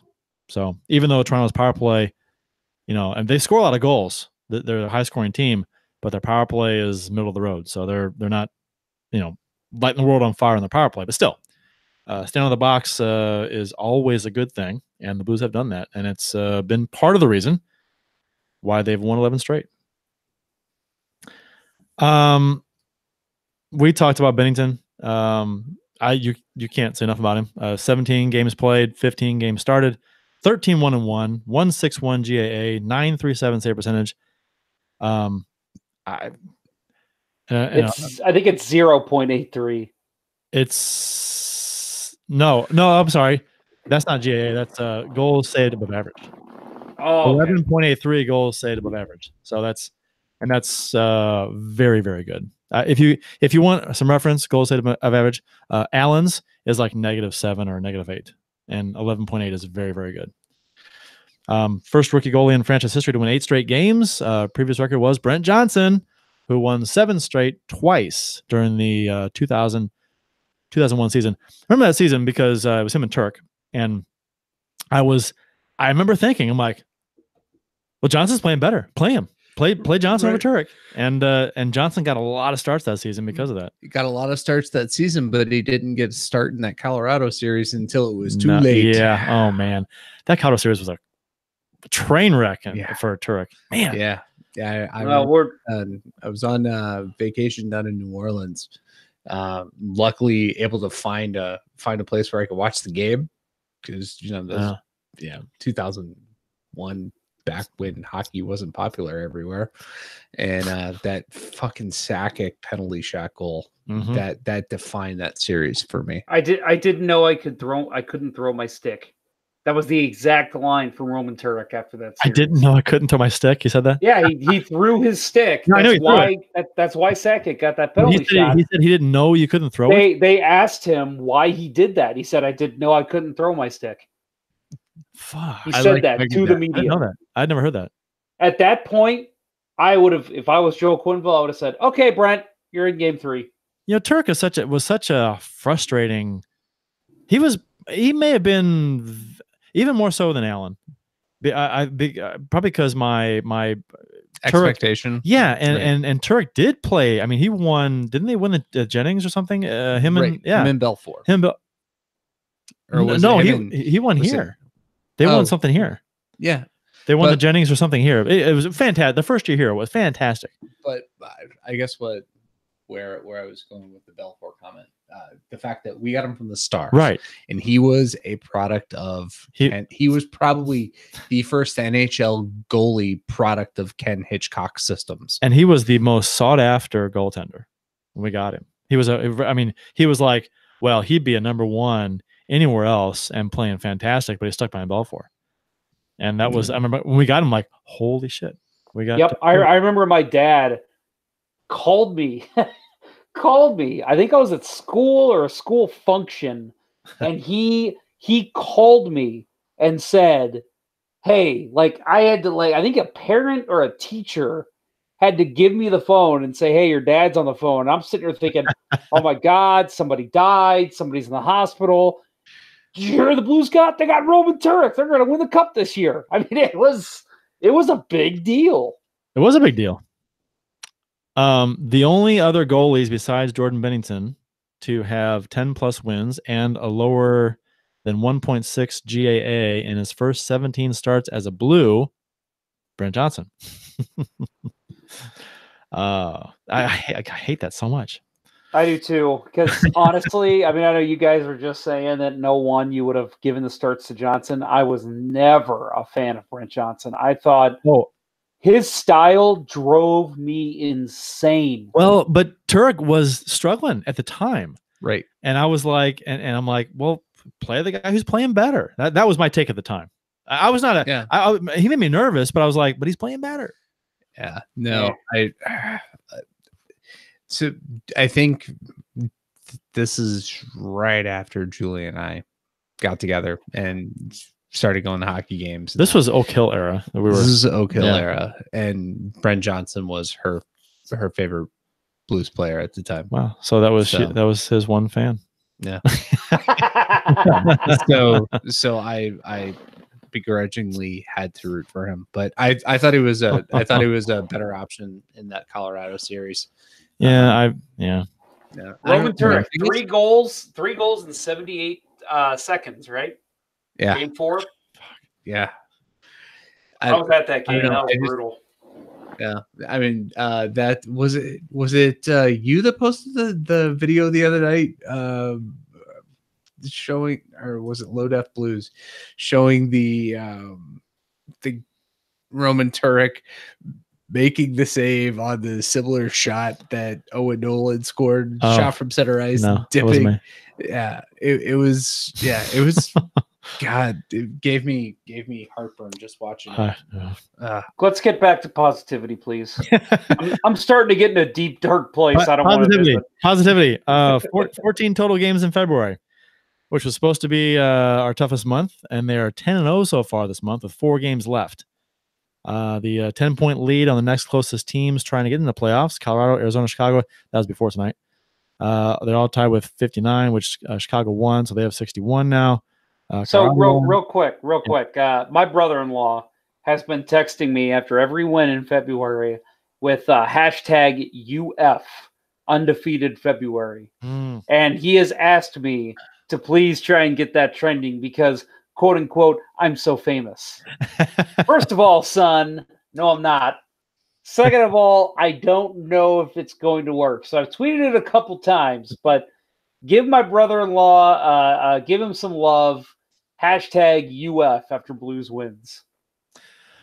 During the 11-game streak, the Blues are second in the NHL in goals scored with 43, 1 behind Chicago. This was before tonight. Second best in goals against with 16, 1 behind the Islanders who have 15. 6th fewest times shorthanded, which is 25th, which leads back to what I said earlier about the Blues, staying out of the box for the most part, which has been good. So, and that has helped. 6 points behind Nashville, 3 games in hand. And we play Nashville again on Tuesday in St. Louis, which will be, man, that'd be a good game to go to. Tuesday against Nashville again. So since January 3rd, the Blues have went from 31st place to 13th place in the NHL, passing 18 teams in less than 7 weeks. 18 teams league-wide. It's insanity. Isn't that nuts? You know what? It's not insanity, Bill. It's been sanity. Where's that gif of the guy pointing to his head? I need that right now. The Blues haven't trailed in a game since February 5th, which 493 minutes and 42 seconds. So I got some stats here for you guys. The Blues all-time streaks of not trailing in a game. This is tops by almost 70 minutes. It's over a game. So, but the NHL records for teams that have streaks of not trailing in a game, the Blues are 13 seconds behind the 10th place team, which is Edmonton, from 1981. So these top 10 teams, the first place team was Chicago in 2015-2016 season. They went without trailing for 648 minutes and 50 seconds. That's ridiculous. It's almost 11 games, or it's almost 11 games. I probably don't count overtimes, but still, that's nuts. But so, of those 10 teams, 3 have won cups. It's all over the place. 3 won cups, 3 were out in the first round. 4 out in the first round. Couple in the conference round, but 3 of the 10 won cups. Did all make the playoffs? They all made the playoffs. All 10 made the playoffs. So that's encouraging. Well, we proved last year with the Blues, who the thing is, they say that by American Thanksgiving, the teams that are in the playoff picture remain in the playoff picture. Yeah. And the Blues were the one exception last year. The Blues will probably continue to prove that they will be the exception, but let's hope not. Right. It's funny. Let's see, Montreal. Three of those teams on that top 10 list are Montreal. 91, 77, and 68. And 2 of the cup teams were Montreal. So, well, which is not surprising. Not surprising given 25. Yes, right. If someone were to tell me, hey, in some random year, hey, who won the cup in 1964? Oh, Montreal. That's what I would guess. Yeah, that might have been Blackhawks, actually. I don't know. But with so many cups, it's your odds. The odds are in your favor. Was it the Black Space Hawks? It would have been the Black Space Hawks. It sounds like a comic book guild for urban youth. Oh man! I think we have a new hashtag. Hashtag Why Not Binnington. Hashtag Black Space Hawks. Yeah, I guess STL Blues History isn't watching the show tonight because he has not responded with the why the space in the Black Space Hawks. He's not Black Space Hawks history. He's not Blues. That's history. True. That's true. But I'm sure he has connections. You're dead to me, STL Blues history. I'm sure he has connections with CHI Blackhawks history, right? That could be a thing. I didn't even look. You guys want to open the show up here? Send a link out. Yeah, why not? Let's open it up real quick. Yeah. Let's hear some positivity from other people. Let's see. Meanwhile, Kurt will sit here and probably mention the Steve Yzerman goal. Can we put a condition on this that we're not going to talk stupid hockey trades? One man's stupid hockey trade is another man's good hockey trade. No hypothetical hockey trades. Words of wisdom from Kurt Price. Only hockey trades that have actually occurred or been tweeted about by major media. And by major media, I don't mean Eklund. How long has that guy been doing stuff? There used to be a great website called hockeybuzzhogwash.com. I don't know if it's still around, but it used to keep track of how many trades the site got right versus how many they got wrong.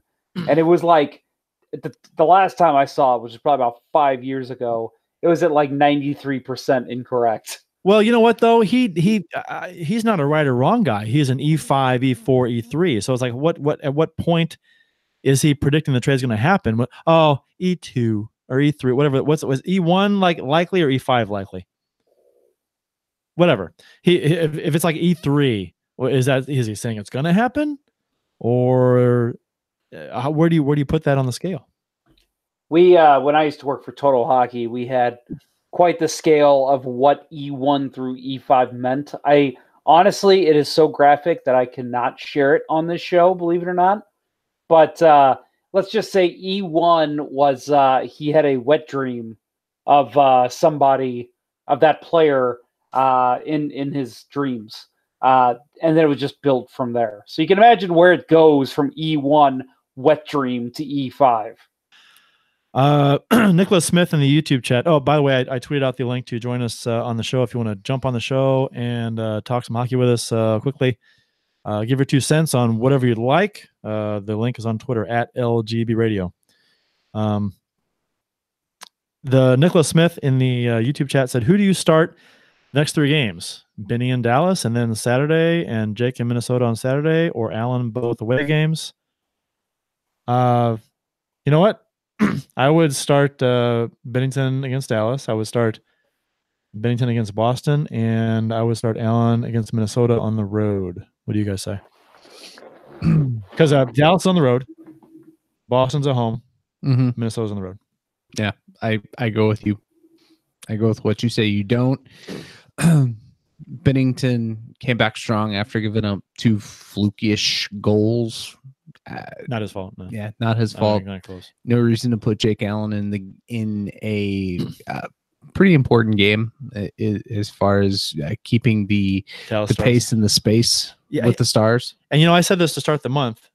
I said that. Well, I mean, and I'll stick to it, that I'll give Allenton one of the starts in the back, in the home and home, the back to backs, and then pretty much Allen gets the rest for me. Did you just call him Allenton? I'm sorry, Binnington. Binnington gets the rest for the most part, but the only guaranteed starts for me, like scheduled starts, are back to backs. Yeah, one of them. Yeah. Hashtag why not Allenton? Yeah. Allentown. Kurt's such a big Billy Joel fan. Yeah, right. Yes, I am. I will say I drove through Allentown listening to Allentown, and that was quite the moment for me. I am going to try for an Uptown Girl, so got that going for me. Well, you are a downtown man, right? Well, which has other meanings nowadays. No, I'm with you guys. I start Binnington tomorrow. I start Binnington Saturday, and then Jake on the road against a lowly Minnesota team who is kind of not. I mean, would you say they're selling? I think they're selling. I like that trade for them because I think Ryan Donato can contribute now, but I think that's more of a let's see what he can do in a full season next year for us type move. Yeah, I think when Koivu went down, they were done. Well, they've only won 1 of the last 10. Yeah, and they's gonna get passed. They just did by Chicago tonight. So yeah, a colleague of mine up in Minnesota, was texting with him tonight. I've met him. Yes, you did at Center Ice Brewery. I did. He's back up there and he's back in full wild mode at least until tonight. And he texted me how I learned of the Coyle trade, and he said, "Yeah, I'm done. I'm not gonna watch anymore." Well, he was the only guy I liked on this team, and they just suck. Yeah, they're just not fun to watch. Yeah. Yeah, it's like they rehired Mike Yeo or something. Ooh.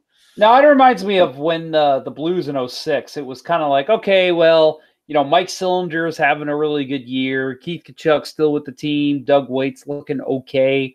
I think Sillinger was the first of those 3 guys to go, and that was when I was just kind of like, yeah, I'll watch the games in the background. I'll get drunk during the games because I'm a college kid. But yeah, I'm not gonna care too much what happens to this team the rest of the year. So I know how it feels. We've all been there as Blues fans. But that was much earlier on for Blues fans. That was like December when Blues fans gave up on that year. What was I gonna say? I had something I was gonna say, and trade deadline. Which we talked, Cristiano mentioned his thoughts on the trade deadline. One of my favorite days of the year, even though the deadline days are rather quiet compared to pre-salary cap days, but still fun to have both ears open and see the chatter and what's going on. Will the Blues do something? Should they do something? And what do you think they should do, if anything? No. I I'm with Cristiano. We talked about this a little bit last week that I think they're set right now. I mean, this team looks good. Ryan O'Reilly said it last week. We talked about that tweet, that conversation he had with whoever the reporter was. They look good. And, I know we make jokes about David Perron coming back is going to be like making a trade. But, I mean, at the end of the day, that is an upgrade. I mean, the guy has been great, since he was benched in December. He hasn't been playing during the streak, and he's going to come back and hopefully be able to still contribute. So, I mean, that's another player that you're adding. And like Cristiano kind of said, I mean, I never really thought of it that way until he said it, that, you're kind of seeing now it's like they just got all the players they got in the summer. And you're like, oh, wow, this team's actually going to make a run now because they just got Bozak and O'Reilly and Maroon, and they're performing a way that we thought they would all year. So, in that sense, you don't need to add anyone. I mean, the only thing I would do, again, I said this last week, I would listen. I would never, as a GM, I would never turn off my phone. I would always listen to what other people are willing to offer me. I would, at this point, say there's only one player that I would try to get out from under, and I think anyone who's a regular listener to the show knows who I'm going to say. If you can get out of that Allen contract, you do it because it's going to help you long term. But outside of that, I don't make a move. What if you can get, and this is something I was going to ask you, and Bob Rakowski in the YouTube chat said Fabry for picks. Probably wouldn't get multiple picks, but if you can get a, which I think might be a little high, a 3rd round pick for Fabry, would you take it? I'd do it. No, I would not. I would not. I wouldn't. You want him as a depth guy? I want him as a depth guy. We had a bad injury situation at the beginning of the year. It's not perfect with Perron being out right now, but come on, this out of any roster, just in maybe it's the recency bias of the 11-game winning streak, but I don't want to fuck with this team at all. I'm with you. I think having Fabry to plug in as needed in the playoffs, if there's an injury or someone is struggling or whatever, I like having Fabry to plug in as a forward. I think he's worth more to this team this season in that role, or even with more of a role than a 3rd round pick is in the future. Right, and I honestly and I don't think you that's like the most you get for him too. Right now. Well, I don't know, because Brian Boyle got a 2nd round pick. Yeah, but Fabry's had the injury. Boyle also has had more success over his career. Yeah, I don't know. I thought that watching the game last night, I thought Fabry would have been a better pick on the 4th line than Pat Maroon. I thought Maroon couldn't keep up with the speed. So I think if you can find a way to work him in for the teams that value speed over size, I thought that the 4th line was the least effective they've been over the last 11 games last night. The only counterpoint I have to that, and because you guys make good points there, I still say you move Fabry if you can, because you still have Jordan Kyrou waiting down there. And at this point, if I have the opportunity, I'm playing Kyrou over Fabry anyway. And I know that maybe you're upsetting chemistry, you're upsetting the locker room, but I don't know. In terms of that, I think playoffs hit, I want to see Kyrou in there over Fabry anyway. Fabry had a good playoffs though a couple years ago against when the Blues beat Chicago. Yeah, Chicago, and he played. He was one of the few guys that played really well against the Sharks. He had a really good. He was insane against the Sharks. He had a really good playoff, and that's still, you got that in your back pocket too. A guy who has had playoff success, right? And especially after watching the resurrection of Jay Bouwmeester. The guy, like, I mean, so how many times did we just write him off and 1,000, put him out the pasture, smother him in his sleep, whatever. And he is come back. And, Elaine, what are you doing here? Awesome. Seeing him recover from his injury, I have to believe that Fabry will find another gear.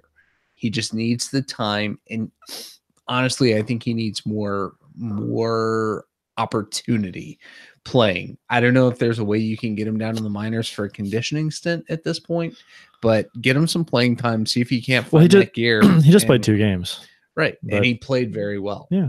So I that was a question of who was it on Twitter that posted it? Was it Blues Rants? I think we need to probably post everything. Need to get Fabry in the lineup. Who sits in front of plays Fabry? Like, he just played 2 games. But yes, I mean, so I don't know if I can totally see Armstrong trading him, but I would like to see him stay. And I don't know who else. I don't think Allen would go. I don't think Allen's going anywhere because of the unknown future of Binnington. I mean, you don't know what you're going to get. I mean, in the coming week, even though he's been fantastic and looks so good, you're waiting for, like I said before, you're waiting for that to end because past goalies have done this, right. and I love it, and I hope it continues, and it might, but there's a chance it won't. So and Allen is a guy who has played well recently, so you could put him in there, and hopefully that the team continues to play the way they're doing in front of him as they are in front of Binnington. So yeah, I mean, the only thing I would say to that, I agree. I think at the end of the day, you don't make any moves, but if you make 1 or 2, maybe Fabry, maybe Allen. The only way I would move Allen is if you're getting either in a separate trade, or in that trade you're getting another veteran goalie that you can rely on for when. Because let's face it, when Binnington comes back down to earth, I mean, he could still be a great goalie in a Blues uniform, but he's never going to be able to keep up this pace. This is insane. No. If he does, he's going to be a Hall of Famer after 3 years. Yeah. Right. This is the only time I can ever remember this happening before where it turned out to be sustainable was Patrick Waugh. Right. And like he'll be a Hall of Famer. Right. We'll have won a couple of cups if he keeps us up. I mean, it's just if you're allowing 1.6 goals a game over the tenure of years, you're going to win some cups. Right. So, but then 3 other names pop off the page to me as to it didn't sustain. Hasek. Oh, I didn't sustain. Okay. Didn't sustain. Jim Carey. Well, that was one season though. I'm talking like over a few years. Yeah, Jim Carey, Patrick Lalime, and Andrew Hammond.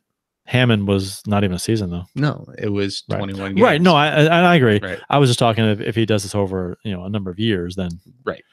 So but that's that. We talked about Hammond. We talked, and there's much more of a track record of goalies doing this or close to this, and then fading, disappearing from the league after the small sample size. Than there are of goalies maintaining this or close to this. Right. So no one's maintained this ever. I don't know.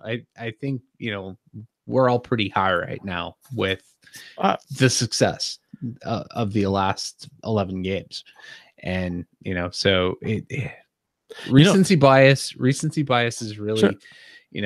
And the reason why a lot of fans are so high on this is because we were so desperate for this kind of goaltending, which, I mean, well, let's be honest, any team is desperate for this kind of goaltending. But from what we came from to what we're getting now, from Allen too now, it's just like a rising tide lifts all boats, or whatever, how the phrase goes. So, I mean, the whole team, everything, except for the power play. A couple of games ago was good, but the everything, the defensive zone coverage, fantastic, brilliant actually. Right. Eliminating high danger scoring chances. You don't see them as much anymore. Not even close. They're scoring goals.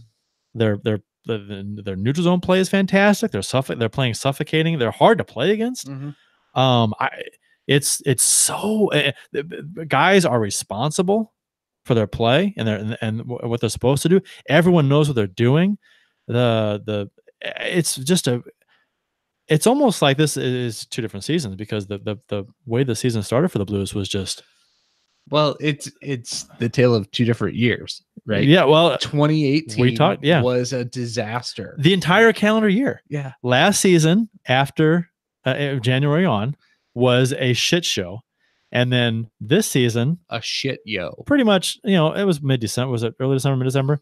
Pretty much the entire year was a shit show. And 2019 was great. Has been great so far. So maybe it's just the year.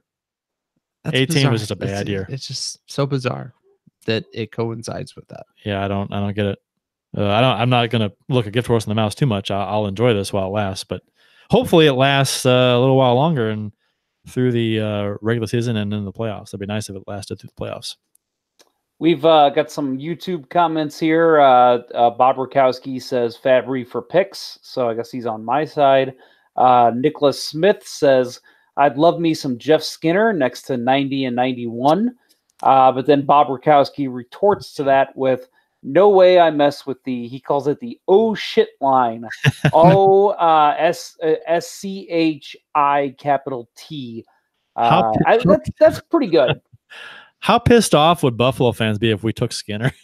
Oh, man. Oh, my God. We gave him Jake Allen for Jeff Skinner. That would complete the Jason Botterill is the world's worst GM. We've talked about Buffalo fans before with the whole O'Reilly thing and yeah, we have shit they gave us earlier in the season when they actually were first in the East for a short a couple of days, and then we were dead last. Right. And they gave us shit. Crickets now from Buffalo because they're probably going to miss the playoffs now. they kind of fell off the table, and we went on a tear, and I would be shocked if we missed the playoffs with the way things are going. Yeah. We're 10 points up. Well, 8 points up now. We would have to go on the reverse 9 points up.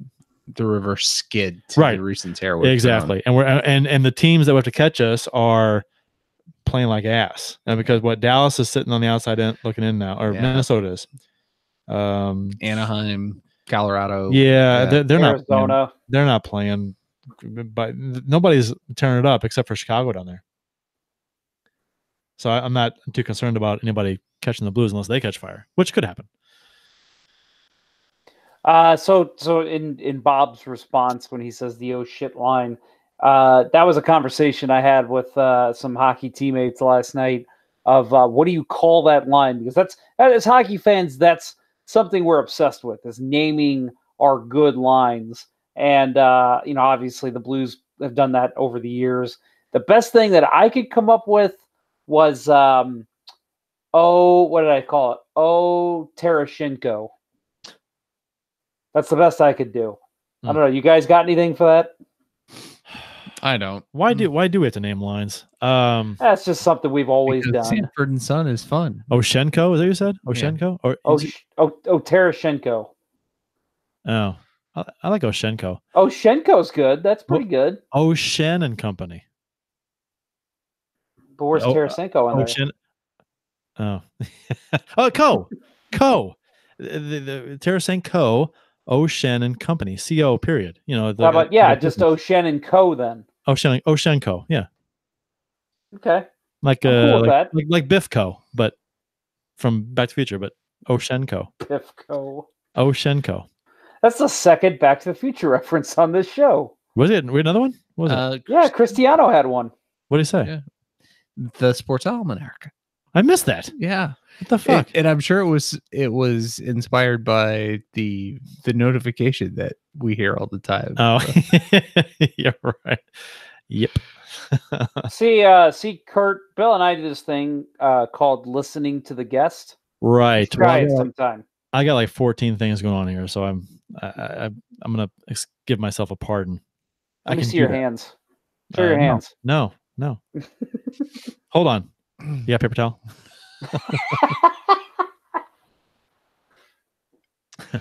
Are you gonna make me a cheese sandwich? Wash your hands and make me a cheese sandwich. Have you heard that joke, Jeff? No.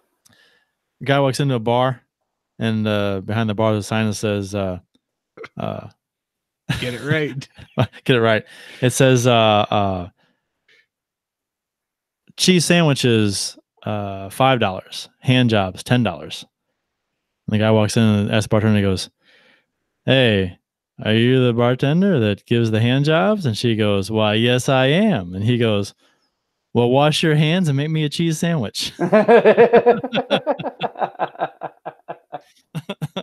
Nice. That's a good one. Classic. Whose joke is that? That's shit. I think it's isn't that Bob Sacramento's joke? Bob Sacramento. No, it's a guy's got a kind of a southern accent to his voice. He's a comedian. Shit, who is he? Oh well, he's a sing songs, funny songs. Oh well. Bobcat Goldthwait. No. He died a long time ago. Didn't he die? No. Bobcat's dead. No, he is not. No, he's not. Shut your mouth. Bobcat How dare you? He died. How dare you? He died like 10 years In ago. this case, No, he didn't. Oh, I'm thinking of what's his name? The guy who yelled, Sam Kinison. yeah, he died like 20. He died like 20 years ago. 25, Yeah. 30 years ago. That's what I'm thinking of. They're the same guy to me. Bobcat Goldthwait married one of the hottest women in Hollywood. It made no sense to me. Nikki Cox. Oh, really? I have no idea if they're still together, but yeah, they met on that Unhappily Ever After show. And I remember being a kid and finding that out and saying, "Oh, that means I could be with anyone." Yeah, because it's like that fat, ugly NFL lineman who makes like $8 million a year and is married to this hot woman, and it's like, oh yeah, well, if he didn't play in the NFL and make $8 million a year, he's not good. Yeah, but Nikki Cox is like famous and makes money too. Like, what are you doing? I don't know. Is Bobcat that funny? Maybe he's got to be packing, right? Maybe he's got a little Tom Jones going on. I don't know. It ain't unusual.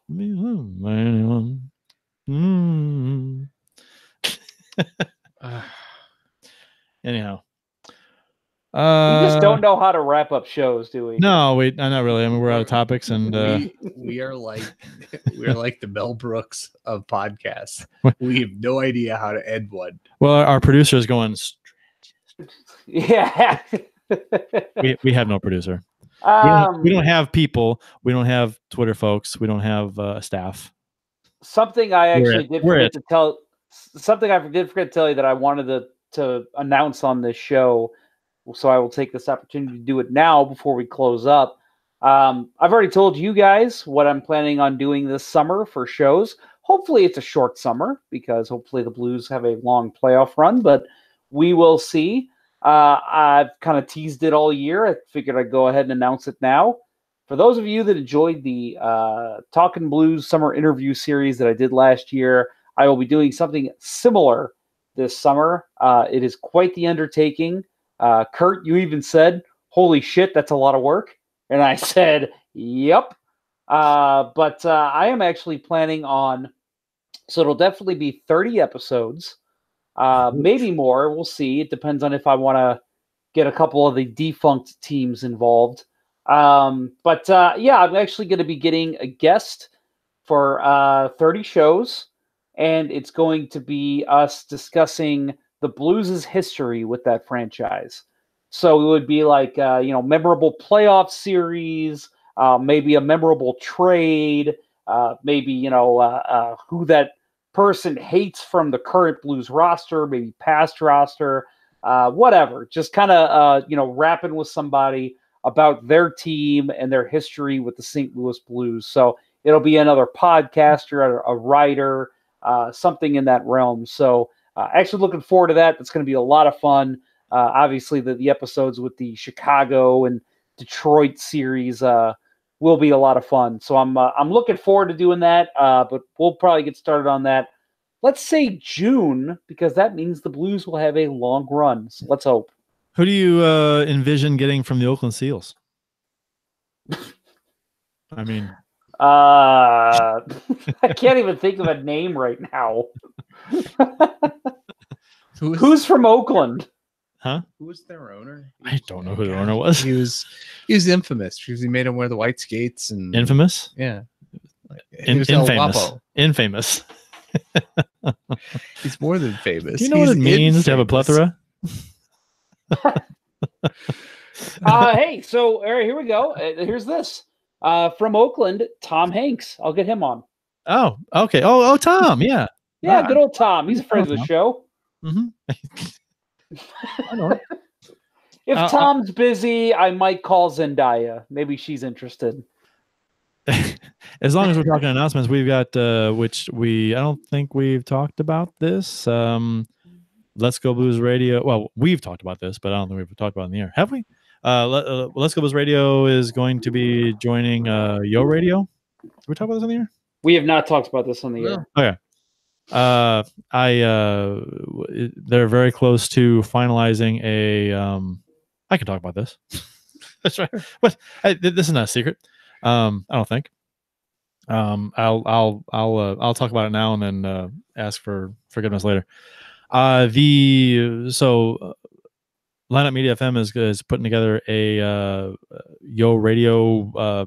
Well, they have a Yo Radio app, and they're putting together a station on that streaming audio app that will be a hockey station and they'll just stream hockey podcasts. And they're doing a blues station where they're going to take a number of the blues podcasts and stream them just one after the other in a loop, I guess. And so if you want to listen to some blues hockey talk, you just download this Yo Radio app and you go to the blues station and you can just hear the blues podcast like back to back, which is kind of neat. So, and we're going to be part of that. So, and they were talking about finalizing the deals for that very soon, I was told, which means I'm thinking the next couple weeks. So that's kind of exciting, kind of cool. And nothing will change here. We'll have the same stream feed. We'll do the show the same way. Nothing's going to change for us, but they'll be using our feed for a part of that show and a part of that station, which we're excited about. More listeners. Yeah. I mean, and it'd be kind of thing to just put on at work or whatever and just let it go, then just, you don't have to switch streams or whatnot, or from feed to feed, and your podcast subscription is just kind of cool. I mean, it's something, again, the most exciting part, I think, for our current listeners is you literally won't have to change a thing. So you can listen to us the same way you listen to us now, but maybe it's more convenient for you to just tune in to Yo Radio. We don't exactly know how it's going to work yet. I mean, we're, like Kurt just said, it's going to be on a loop most likely, but I don't know if it's going to be like a tune in every day at 3:00 for the latest Let's Go Blues Radio. We don't know if that's how it's going to be, but maybe that's more convenient for you. Maybe it'll hit you on your drive home or whatever. So, I mean, it just means more ways to access us, which is very exciting. And I think that our listeners will benefit more than anyone. You like that? Our listeners will benefit more than any other show's listeners ever in the history of listeners. There's a reason that I work in marketing, my friend. Yes, you're the Emmy-winning wordsmith.